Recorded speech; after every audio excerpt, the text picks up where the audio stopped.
Chapter 16. The Possession Game. You stop being alone in your own body. You'd black out for hours, wake up standing in corners, wearing clothes that weren't yours. Sometimes your fingernails were caked with dirt and blood. Sometimes your lips were swollen from kissing air. Your mouth whispered his name in the dark and you didn't remember doing it. And then you saw your face in the mirror, smiling. But you weren't. He was inside, living in your spine, breathing through your mouth. I love you from the inside out. You begged for help. The priest who came to bless your room started coughing blood the moment he opened his Bible. His eyes melted in his skull before he could speak the name of God. You didn't scream. You just whispered. He doesn't like to share. Chapter 17. You ran again. Or thought you did. The train station was empty when you arrived. No staff, no passengers. Just you and the silence and the heavy air that smelled like metal and roses. And then you saw the altar. Not built, but grown. Out of bone, flesh, teeth, braided locks of your own hair. Your childhood blanket soaked in blood formed the veil hanging overhead. A mirror stood behind it. Not rotting anymore. Not dead. Alive, sharp, handsome. Smiling. Elliot, wearing a suit made of stitched human skin. A ring box in his hands. You tried to scream, but your voice was gone. Stolen.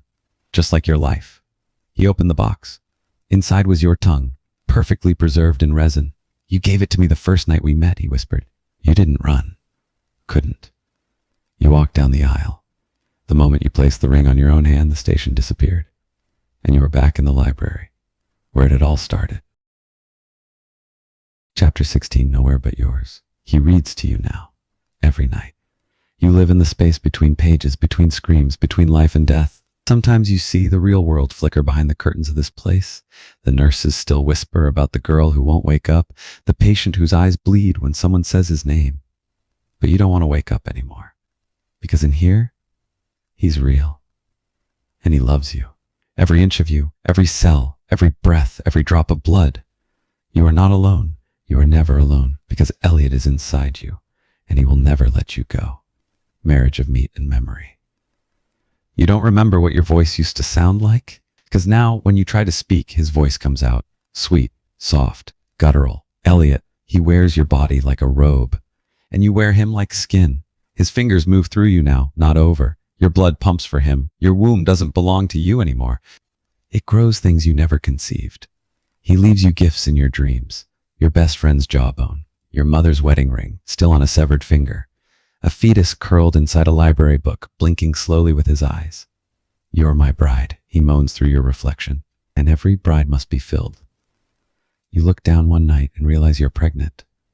But not with life. The thing writhing inside you is bone and ink and voice.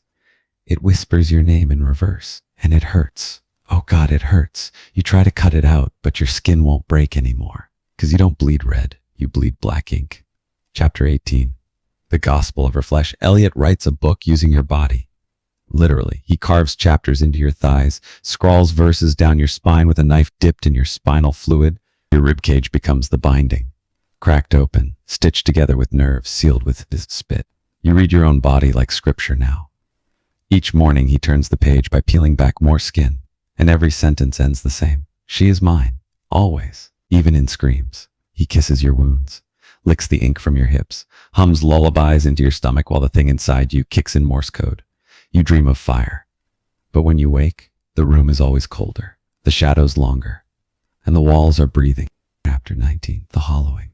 He begins to hollow you out, lovingly, slowly, one organ at a time. You don't need a liver, he says. You don't need lungs if you're only going to scream. And hearts? Those are only for leaving. He scoops yours out with bare hands. He replaces it with his own, long dead yet still warm. You beat together now, a shared rhythm, a twisted waltz. Boom, boom, boom. He fills your ribs with roses made of flesh. You are his garden, and he waters you with blood. Chapter 20. Becoming Elliot. Your memories begin to blur. You can't remember your name, only his. Sometimes when you speak, you refer to yourself as we. Sometimes when you dream, you're the one breaking in. You're the one who watches her undress. You're the one holding the scalpel, whispering promises into her sleeping ear. And the scariest part, you're turned on. You don't know where he ends and you begin. You like the things he did to you. You want to do them to someone else. You find a girl in your dream, in your memory, in your future. She looks like you once did. Innocent, laughing, alive. And And you smile. Because now you understand what he meant when he said, true love doesn't stop at death. It devours, it converts. Epilogue. The next library. They find an abandoned town library in a city far away. Inside is a reading room. On the table, a single book, bound in human skin.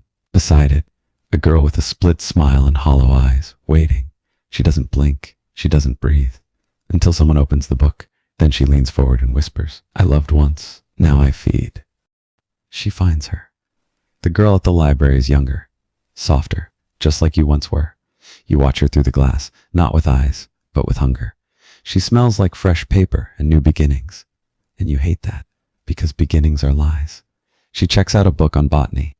You slip a note inside before she can leave. You are very beautiful. I used to be beautiful too. She finds it later in her dorm room. And somehow, she smiles. She's lonely. Good. Loneliness is where obsession blooms. You know this. Because you are no longer the girl. You are the curse. You follow her in shadows, appear in mirrors. Your voice curls through her vents at night. Read me again, you whisper. Every night. The book bound in your skin. Chapter 22. She starts to see. She dreams of you now. Of him too. She dreams of hands that never age. Of lips that never rot.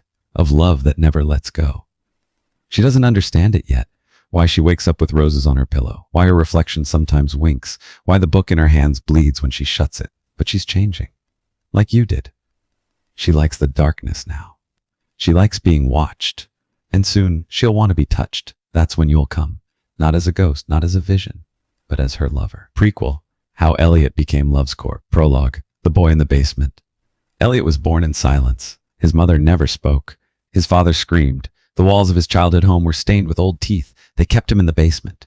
With books. Only books. No windows, no toys. Just rotting encyclopedias, anatomy diagrams, and romance novels from the 1800s. He learned how to love from men who owned women like possessions. He learned touch from diagrams and surgery manuals. He learned silence from his mother's bruised throat. First cut. His first love was a neighbor girl named Eliza. She had freckles. She smiled at him once, so he followed her. Took a picture from her window, then a sock from her laundry, then her cat's tongue dried and folded inside his Bible. She never noticed, until the night he left in her mailbox, a photograph of her sleeping, and a note. You looked lonely, so I watched. She never came outside again. That broke him, so he broke in. And what he did that night, it made him feel alive, powerful, loved, even when she screamed, even when she bled, especially then. The library. He took the job at the library to be near the quiet, to watch, to collect. Every girl who walked in was a new possibility, a new Eliza, a new doll. But then you arrived, and you didn't look away when he stared. You smiled. That's all it took. He started carving your name into the walls before he even learned it. You were the first one he didn't just want. You were the one he needed, so he made you his. Slowly, beautifully, brutally. The end of Series 1.